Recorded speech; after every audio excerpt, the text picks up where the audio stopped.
ఉన్నటువంటి జనరేషన్ తీసుకుంటే తొందరగా ఏదైనా ఒక సినిమా కానీ ఒక టీవీలో వస్తున్నటువంటి ఒక సీరియల్ని చూసినప్పుడు కానీ లేదా యూట్యూబ్లో ఉన్నటువంటి వీడియోస్ని చూసినప్పుడు వెంటనే పిల్లలు వాటికి ఆకర్షితులు కావడం జరుగుతుంది. వీటిలో మంచి వాటికంటే చెడు వాటికి త్వరగా ఆకర్షించబడడం అనేటువంటిది జరుగుతుంటుంది. సో వాటిలో డ్రగ్స్ లేదా మాదక ద్రవ్యాలు ముందు స్థానంలో ఉన్నాయి. సో కాబట్టి మన పిల్లలు తల్లిదండ్రులకు నేను చేసేటువంటి ఒక విన్నపము, పిల్లవాళ్ళు వాళ్ళ ఏజ్ను బట్టి వాళ్ళు ఏ విధంగా ఉంటున్నారు, ఏ విధంగా వాళ్ళ నడవడికలో ఏమైనా మార్పు అనేటువంటిది వస్తుందా, ఇంట్లో ఏదైనా చెప్పకుండా దాస్తున్నారా, లేదా వాళ్ళు ఎక్కువసేపు బయట గడుపుతున్నారా, లేదా ఎక్కువసేపు ఒంటరిగా గడుపుతున్నారా, ఇలాంటివి తల్లిదండ్రులుగా మీరు ప్రతి ఒక్కరు కూడా ఇంట్లో పిల్లలు ఉన్నప్పుడు వాళ్ళను గమనించవలసిందిగా మనవి చేస్తున్నాను. ఎందుకు అంటే పిల్లలు ఏదైనా డ్రగ్స్ కానీ లేదా ఏదైనా చెడు అలవాట్లకు బానిసలు అవుతే వాళ్ళు ఎవరికి చెప్పలేరు. దాని నుండి బయటపడడానికి వాళ్ళు ప్రయత్నం చేసినా కూడా వాళ్ళు ఎవరికి చెప్పడం లేదు కాబట్టి ఆ ప్రయత్నాలు విఫలమవుతుంటాయి. సో కాబట్టి ఆడపిల్లలు అయితే తల్లి, అలాగే మగపిల్లవాళ్ళు అయితే తండ్రులు వాళ్ళు మీ పిల్లవాళ్ళను గైడెన్స్ అంటే వాళ్ళకు సలహాలు కానీ ఏజ్లో వచ్చేటువంటి మార్పుల గురించి తగిన సలహాలు అలాంటివి ఇస్తూ ఇలాంటి చెడు అలవాట్లకు దూరంగా ఉండాలనేటువంటి ఒక మెసేజ్ను వాళ్లకు ఇవ్వవలసిందిగా కోరుతున్నాను. అలాగే పిల్లలను ఖచ్చితంగా ప్రతిరోజు స్కూల్కు వచ్చే విధంగా చేయవలసిన అవసరం ఖచ్చితంగా ఉంది. ఎందుకంటే ఎగ్జామ్స్ చాలా దగ్గర పడుతున్నాయి. ఇంకా ఒక 2 months లేదా 3 months మాత్రమే ఉంది.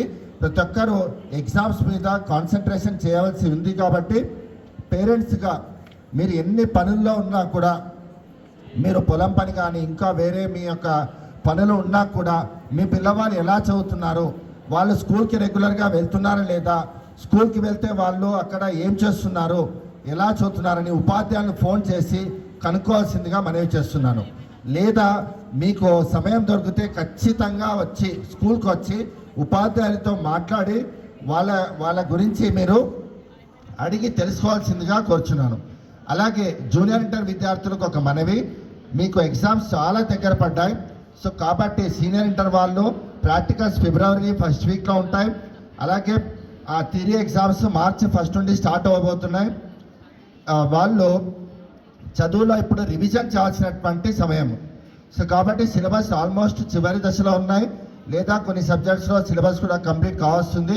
కాబట్టి ఫ్రెండ్స్ ఆ యొక్క సలహాలు తీసుకుంటూ లేదా మంచి అలవాట్లను అలవర్చుకుంటూ వాళ్ళని కూడా చదువు వైపు ఆకర్షితులయ్యే విధంగా చేస్తూ మీరు కూడా బాగా చదువుకుంటూ స్కూల్కి మంచి పేరు తీసుకురావాలి, మేము టాప్ పొజిషన్లో రావాలి, మంచి మార్కులు తీసుకురావాలి, స్కూల్కు మండలానికి మనం ఉన్నటువంటి గ్రామానికి మండలానికి అలాగే జిల్లాకు మంచి పేరు తీసుకురావాలనేసి విద్యార్థులందరినీ కోరుకుంటున్నాను. సో చివరిగా తల్లిదండ్రులకు చెప్పవలసింది ఏమిటంటే, మీ పిల్లవాళ్ళు సో ఇంటికి వచ్చిన తర్వాత కొంత రెస్ట్ అనేటువంటిది ఇప్పించండి వాళ్ళకు. ఆ తర్వాత వాళ్ళు చదువుకునే విధంగా అంటే చదివే సమయాన్ని వాళ్ళకు చెప్పండి, ఈ సమయంలో చదువుకోవాలి, ఈ సమయంలో మీరు ఆడుకోవాలి, అలాంటివి చెప్పడం ద్వారా వాళ్ళు చదువు మీద దృష్టి పెట్టడం జరుగుతుంది. ఇంట్లో కొన్ని మనము త్యాగాలు చేయాల్సి ఉంటుంది. టీవీ కానీ, లేకపోతే ఏదైనా బంధువులు వచ్చినారు, లేకపోతే ఏదైనా కొన్ని ఫంక్షన్స్కి వెళ్తున్నారు, అలాంటి సమయాల్లో పిల్లల్ని ఎక్కువగా వెళ్ళకుండా అంటే 3 రోజులు 4 రోజులు తీసుకెళ్ళిపోతే వాళ్ళు అన్ని రోజులు చదువుకి దూరం అవుతున్నారు. సో కాబట్టి దీన్ని ఖచ్చితంగా మీ దృష్టిలో పెట్టుకోండి.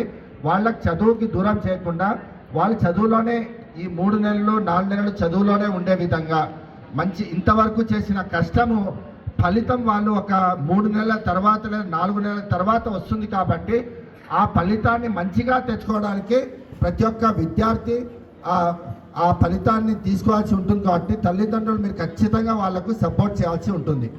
మధ్యలో మాట్లాడండి వాళ్ళతో, ఒత్తిడి అవుతున్నారా, ఏమన్నా ఎగ్జామ్స్కి సంబంధించి ఒత్తిడి ఎక్కువ అవుతున్నారా, లేదా ఏదన్నా అలవాట్ల విషయంలో కానీ మంచి ఫుడ్ తీసుకుంటున్నారా, ఫుడ్ ఎలాంటి ఫుడ్ తీసుకుంటారా, బయట ఏమన్నా తింటున్నారా? ఇప్పుడు బయట ఫుడ్ లేదా వాటర్ తీసుకోవడం వల్ల ఎక్కువ జ్వరాలు రావడం జరుగుతుంది, వైరల్ ఫీవర్స్ వస్తున్నాయి. కాబట్టి బయట ఉన్నటువంటి వాటర్ కానీ అలాగే బయట ఉన్నటువంటి ఫుడ్ అలాంటివి తీసుకునే విషయంలో చాలా చాలా జాగ్రత్త పడాల్సిన అవసరము ఖచ్చితంగా ఉంది. పేరెంట్స్ కూడా ఈ విషయాన్ని విద్యార్థులకు తెలియజేయాలని మనవి చేస్తున్నాను. ఈ అవకాశాన్ని ఇచ్చినటువంటి మా కాలేజీ లేదా స్కూల్ ప్రిన్సిపల్ మేడం గారికి అలాగే వేదిక అలంకరించినటువంటి పెద్దలందరికీ మరి ఒకసారి ధన్యవాదాలు తెలుపుకుంటున్నాను. అలాగే పేరెంట్స్ మీ సమయాన్నంతా ఇక్కడ ఈరోజు పూర్తిగా వెచ్చిస్తున్నారు కాబట్టి ఖచ్చితంగా పేరెంట్స్ అందరికీ పేరు పేరున నేను ధన్యవాదాలు తెలుపుతున్నాను. Thank you very much all parents for coming to this meeting, parents meeting. So thank you very much, thank you all. Students కూడా బాగా డిసిప్లిన్గా ఈరోజు ఉన్నారు. అందరు కూడా నిన్న చాలా చాలా వర్క్ చేశారు వాళ్ళ రూమ్స్ను డెకరేట్ చేసుకోవడంలో. అలాగే నేను బయాలజీ సంబంధంగా బయాలజీ ల్యాబ్ను డెకరేషన్ చేయడంలో అలాగే మిగతా ల్యాబ్స్ డెకరేషన్ చేయడంలో చాలా సమయాన్ని వెచ్చించినారు. కాబట్టి మీకు సమయం ఉంటే బయాలజీ ల్యాబ్ను ఒకసారి విజిట్ చేయాల్సిందిగా అందరినీ నేను కోరుకుంటున్నాను. అలాగే మిగతా ల్యాబ్స్ను కూడా సందర్శించి మా దగ్గర ఉన్న ఫెసిలిటీస్ను చూడాల్సిందిగా కోరుచున్నాను. So thank you very much all parents and also my colleagues also. Thank you very much to all my colleagues for supporting me. Thank you, madam. Thank you, sir.